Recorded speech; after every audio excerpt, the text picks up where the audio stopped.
হাদি মারা গেল ভাই। ইন্না লিল্লাহি ওয়া ইন্না ইলাইহি রাজিউন।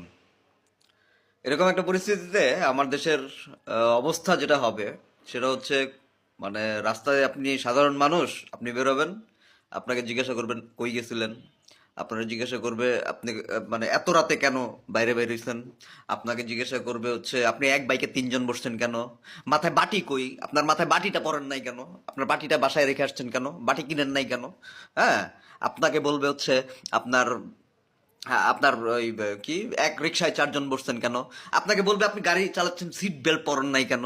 হ্যাঁ, আপনাকে বলবে হচ্ছে মানে আপনার মানে আপনি বাইরে বেরোইছেন, আপনার গাড়ির ব্যাক সাইডে ক্রিকেট ব্যাট কেন, বল কেন। আপনাকে বলবে হচ্ছে আপনি মানে ফিজিক্যাল, এখন তো প্রজ্ঞাপন জারি হয়েছে যে ফিজিক্যাল লাইসেন্স না হলেও চলবে, আপনি ফিজিক্যাল লাইসেন্সটা নেন নাই কেন। আপনি ওই যে ই ট্যাক্স টোকেন দেখাইলেও বলবে যে ই ট্যাক্স টোকেনে চলবেন না, আপনার হার্ড কপি লাগবে, হার্ড কপি নাই কেন। হ্যাঁ, ওই আপনি ই ড্রাইভিং লাইসেন্স দেখাবেন, তারপরে বলবে যে স্ক্যান হচ্ছে না কেন। হ্যাঁ, আবার রাত 9টার পরে থাকে, 10টার পরে থাকে ওয়েবসাইট বন্ধ, তখন আপনাকে বলবে যে এই গাড়িটা যাবে ডাম্পিংয়ে।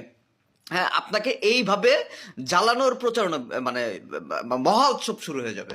কিন্তু হাদিকে যারা খুন করেছে, হাদিকে যারা মেরে ফেলেছে, মানে কারা তারা? হ্যাঁ, তাদেরকে ধরার জন্য যে আমার রাস্তায় পাহারা দেওয়ার দরকার নাই, আমি যে ঘরে ইন হাউস বসে থেকে কারা মানে এই কাজটা করেছে এটা যে আমি মানে ফাইন্ড আউট করতে পারবো, এইটার যে একটা ন্যূনতম চেষ্টা, এইটার অ্যাকশন, মানে আমরা তো জানি যে এটার চক্রান্তটা ইন্ডিয়া থেকে এসেছে। এইটার উপর ভিত্তি করে যে আমরা ইন্ডিয়ান এম্বাসিকে লাথি মেরে বের করে দিব, আমরা যে ইন্ডিয়ার ভিসা সেন্টারগুলোকে যে বের করে দিব দেশ থেকে, ইন্ডিয়ার সাথে সম্পূর্ণ আমরা যে পুরা আমাদের মানে কূটনৈতিক সম্পর্ক যে আমরা ছিন্ন করে ফেলবো, আমরা যে চীনের সাথে সামরিক ইসে যাব, চুক্তিতে যাব, আমরা ইরান ইরাক যারা আছে, পাকিস্তান যারা আছে, সবার সাথে সামরিক চুক্তিতে যাব। হ্যাঁ, আমরা আমরা রাশিয়ার সাথে সামরিক চুক্তিতে যাব, যে আমাদের যে আহ, মানে আমাদের দেশের উপরে যারা অ্যাটাক করবে, মানে সামরিক চুক্তি তো আপনারা যারা বুঝেন না তাদেরকে উদ্দেশ্য করে বলি, সামরিক চুক্তি হচ্ছে এমন ধরনের একটা কাইন্ড অফ চুক্তি যেটা হচ্ছে আপনাকে যদি কেউ অ্যাটাক করে, আমরা একটা টিম থাকবো, ওই টিমের যে কাউকে যদি কেউ অ্যাটাক করে তাহলে মানে আমরা তার এগেনস্ট ব্যবস্থা নিব। হ্যাঁ, ধরেন আপনাকে কেউ মারলো, আপনি যদি আমার টিমের ওই একটা দলের মধ্যে থাকেন, তাহলে ধরেন আপনাকে মারার কারণে আমরা সব দল মিলে যাব। আবার আমাকে যদি কেউ মারে, তখন আপনি সহ পুরো দল মিলে আমাকে আপনারা সেভ করবেন। দিস ইজ কল্ড সামরিক চুক্তি।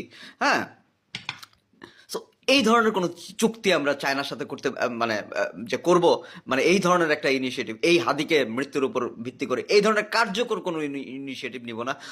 আমরা মানে কারা